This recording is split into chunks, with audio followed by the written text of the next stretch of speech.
नमस्कार दोस्तों, स्वागत है आपका हमारे चैनल पर। कभी कभी जिंदगी हमें ऐसे मोड़ पर लाकर खड़ा कर देती है जहां सब कुछ अधूरा लगता है। खेत सूखे, सपने बंजर।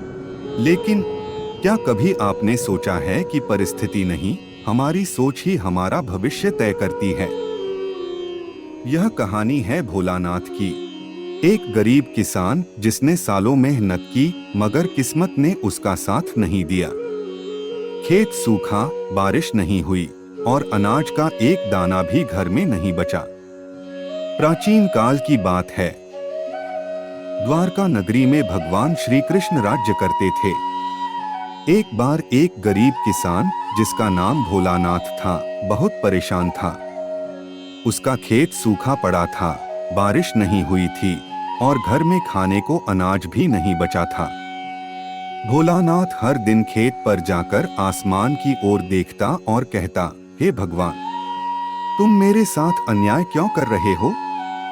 मैंने तो किसी का बुरा नहीं किया, फिर भी मेरी फसल क्यों सूख रही है? धीरे धीरे वह नकारात्मक सोच में डूबता चला गया। उसे हर तरफ अंधकार दिखने लगा। वह लोगों से भी कट गया और खुद को दुर्भाग्यशाली समझने लगा। एक दिन उसने ठान लिया कि अब वह श्री कृष्ण से ही अपनी शिकायत करेगा। भोलानाथ पैदल ही द्वारका की ओर निकल पड़ा। रास्ता लंबा और कठिन था, लेकिन उसके मन में एक ही बात थी, मैं श्री कृष्ण से पूछूंगा कि आखिर मेरे साथ ऐसा क्यों हो रहा है। कई दिनों की यात्रा के बाद वह द्वारका पहुंचा और महल के द्वार पर खड़े रक्षक से बोला, मुझे श्री कृष्ण से मिलना है, बहुत जरूरी बात करनी है। रक्षक ने उसे भीतर बुलवाया। श्री कृष्ण उस समय सभा में बैठे थे। जैसे ही भोलानाथ को देखा, मुस्कुराते हुए बोले, आओ भोलानाथ, तुम्हारा ही इंतजार कर रहा था। भोलानाथ हैरान रह गया, प्रभु, आपको मेरा नाम कैसे पता? कृष्ण मुस्कुराए, जो तुम्हारे मन में है वह मेरे मन में पहले से है। भोलानाथ भावुक होकर बोला, प्रभु, मैंने क्या अपराध किया है? क्यों मेरी फसल नहीं होती? क्यों मेरी मेहनत बेकार जाती है?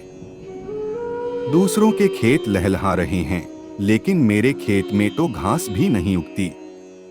कृष्ण ध्यान से सुनते रहे और बोले, तुम्हारी शिकायत वाजिब है, लेकिन क्या तुम मेरे एक छोटे से काम में मेरी मदद करोगे?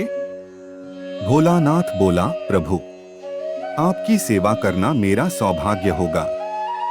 कृष्ण ने भोलानाथ को एक छोटा सा थैला दिया और कहा, इसमें अमृत तुल्य बीज हैं। इन्हें 3 अलग अलग किसानों को देना है और फिर लौटकर आना है। ध्यान रखना, रास्ते में किसी से कोई बात मत करना। भोलानाथ चल पड़ा। पहला किसान मिला जो बहुत हंसमुख था। उसके खेत में पानी की कमी थी, फिर भी वह गागा कर खेत जोत रहा था। भोलानाथ ने बीज उसे दिए। दूसरा किसान मिला जिसका खेत आधा सूखा था, पर वह पेड़ों की छाव में बैठा मंत्र जप रहा था। वह शांत था और कह रहा था, जो होगा अच्छा ही होगा। भोलानाथ ने बीज उसे भी दे दिए। तीसरे किसान का खेत सबसे उपजाऊ था, लेकिन वह बैठा रो रहा था, आज बारिश नहीं हुई तो कल सब खत्म हो जाएगा। भोलानाथ ने उसे भी बीज दे दिए। जब भोलानाथ वापस श्री कृष्ण के पास पहुंचा तो कृष्ण ने पूछा, बताओ भोलानाथ, तीनों किसानों से क्या सीखा? भोलानाथ बोला, पहला किसान तो मुश्किलों में भी खुश था, दूसरा शांत था और भरोसे में था, लेकिन तीसरा सबसे अच्छा हाल में था, फिर भी रो रहा था। कृष्ण बोले, बस यही तो फर्क है सोच का। पहला किसान सकारात्मक सोच से काम कर रहा था, वो जानता है कि मेहनत और खुशी का रिश्ता है। दूसरा किसान भी संतुलित सोच रखता है, लेकिन तीसरा किसान भले ही साधन संपन्न हो, उसकी नकारात्मक सोच उसे अंधकार में धकेल रही है। भोलानाथ समझ गया। कृष्ण आगे बोले, तुमने अपनी मेहनत की, लेकिन जब नतीजे नहीं मिले तो तुम निराश हो गए। सोचो, अगर तुमने पहली बारिश के बाद ही आशा रखी होती तो तुम्हारे खेत भी हरे हो सकते थे। सिर्फ हालात नहीं, सोच भी फसल को प्रभावित करती है। भोलानाथ श्री कृष्ण के चरणों में गिर पड़ा। प्रभु, आपने मेरी आंखें खोल दी। अब मैं कभी नकारात्मक नहीं सोचूंगा। चाहे जो हो, मैं हर परिस्थिति में समाधान ढूंढूंगा। कृष्ण ने आशीर्वाद दिया और कहा, जो व्यक्ति सोच में सकारात्मक होता है उसका जीवन स्वयं में एक यज्ञ बन जाता है। भोलानाथ लौट गया। इस बार वह अपने खेत पर गया और खुद मिट्टी को नम किया, गोबर डाला, नई बीज बोई। वह सुबह सुबह सूर्य को प्रणाम करता और कहता, आज अच्छा होगा।